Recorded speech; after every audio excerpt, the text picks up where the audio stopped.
all of us are users of infrastructure.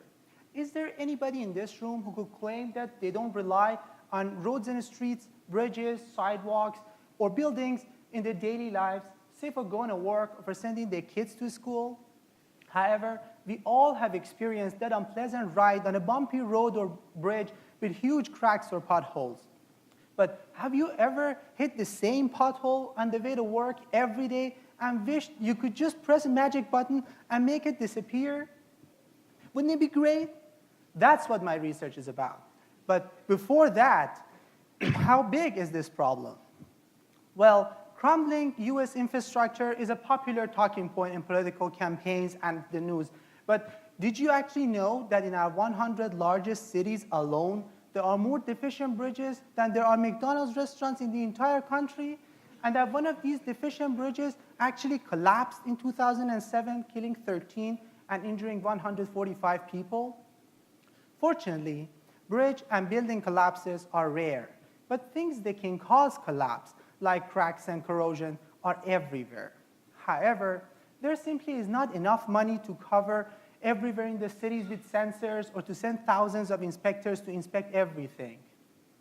Instead, my research proposes to address this challenge through a novel concept that we have named the citizen engineer. Here, the idea is to instruct and motivate the citizens to use their mobile devices to take pictures of cracks and potholes that they run into in their daily lives and send them through an app so that we'll get a daily stream of photos.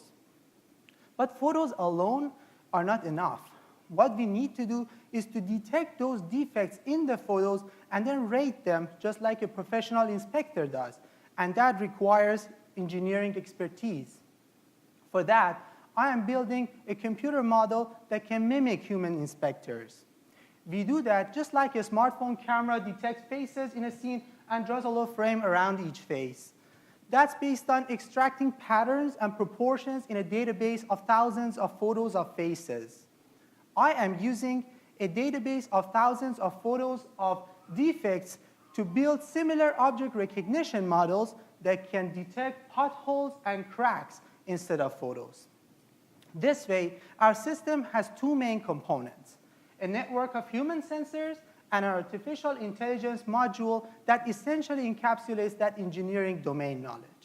The marriage of these two creates the citizen engineer, which might not be exactly that magic button that eliminates potholes, but is sure a step towards transforming the role of citizens from passive users into active infrastructure monitors in their communities. Thank you.